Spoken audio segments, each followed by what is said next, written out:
All right. Hey, everyone. Just wanted to let everyone know how easy it is to use CheatEngine in Resident Evil 4 Remake, but really any game that you want to modify any value that you want that you can kind of change and identify. I'm going to talk about how you can easily do that depending on the situation. So here we are at the very beginning of the game. I started a completely fresh file. You see I have 0 of most things, and this is the starter handgun. One thing most people are going to want to do in a game like this is they're going to want infinite ammo. So here's the quick and dirty on how CheatEngine works, the easiest way to make CheatEngine work. CheatEngine works essentially by identifying a value, right? You want to find where the game is storing the information that you have 10 bullets right now, right? And I want it to always be 10. I never want it to fall below 10, right? That's how I effectively give myself infinite ammo, is by telling CheatEngine, hey, never let my bullets fall below 10, right? So our first thing that we have to do is find the 10 bullets that we have. We have to find the value that says, hey, 10 bullets or whatever, right? 0 spinels, 0 pesetas, as long as something has a value, you can find it, okay? So without further ado, we have 10 bullets right now.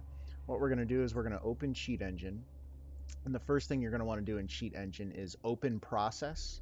You're going to find the game that you're looking for. So right now, Resident Evil 4, you would double click and whatever. These are some codes I have before. Let's actually clear those. Open process, Resident Evil 4, and we'll get rid of all these. Great. So this is completely fresh. Now, you don't have to change anything from the default screen. This number right here, this value, this is what you're telling CheatEngine. I need you to find this, right? So my gun has 10 bullets. So the game recognizes 10. So I'm telling CheatEngine, hey, I need you to go find all the values of 10 that the game is spitting out right now. So let's do that. We can do that by clicking first scan. And you can see over here it's telling you how many values it can find with a value of 10. And it's about to finish. Great. So there are 312,000 values with 10. So right away, I mean, you're clearly not going to sift through 312,000. So this is the part where changing the value becomes relevant, right? So what can I do? Well, watch this. I can shoot my gun, and I now have 9 bullets instead of 10. So I can go back to CheatEngine. Now what you're going to want to do is you're going to want to change this 10 to a 9. And instead of clicking new scan, you're going to click next scan. Now check that out. We just chopped it down. We cut it down from almost 300,000 values to 18. What this does is it says, hey, take my first scan, which was 10, keep it there, and then look at all 300,000 of those values. And on this next scan, which is looking for 9, only show me the values that have changed from 10 to 9. That's how we narrow down and we try to find which one of these is our ammo. So how do we narrow it down further? We do the same exact thing. Go back into the game, shoot a bullet. We now have 8 instead of 9. Let's go back to CheatEngine, and one more time we're going to change it from 9 to 8. We're going to click next scan. Now this is looking at every single value that was 9, and now it's 8, right? Now, I can tell you from experience, this isn't going to change. So sometimes when you're in a game like Resident Evil, whatever the game is, right?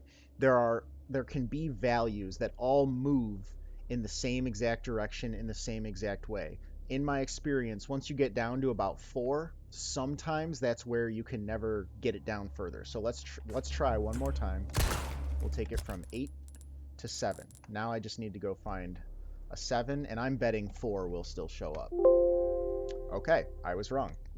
So this time it actually found it. So what we've done is we told the game, look for everything that has a value of 10. Now look for everything that has moved from 10 to 9. Now look for everything that has moved from 9 to 8. And now very finally, at the very end, we've told the game, look for everything that has moved from 8 to 7. And we're left with one address here. Double click that, it will show up down here. Now what you're going to do is you're going to come to this value and you're going to change it from 7 to 10. This is where you're telling CheatEngine, force this value to 10. And to make it active, you just have to click right here, make sure this box is checked. And when we go back into the game, look at my ammo in the bottom right. And now look at my ammo in my inventory. And if I shoot this gun, you can see the game is trying to drop it down from 10 to 9, but it keeps jumping back up to 10. So you can do that with anything in any game that has a numeric value assigned to it that you can change, right? So later on in this game, eventually you'll get some money. So what I would recommend is kill a few enemies, make sure they drop some money, and you'll be able to do a search for your money, right? CheatEngine will find a few values, however many, right? Then pick up some money and search for the new value. Or you can do something like you can go to the merchant and you can sell something to get more money, and then you can buy something to lose your money. Anything that has a value, you can do this for. If our health had a number on it, we could do it for infinite health too. And I'm sure someone has figured this out, right? There's a numeric value assigned to my health. If I knew that this was 100 and then I took 20 points of damage, I could look for a value that moved from 100 to 8 or whatever the case might be. It's really that simple. The one thing I will say before we go, do not do this in multiplayer games. And before you join a multiplayer game, make sure you turn CheatEngine off, okay? This technically will work in multiplayer for about a quarter of a second before anti-cheat engines pick it up and they ban you.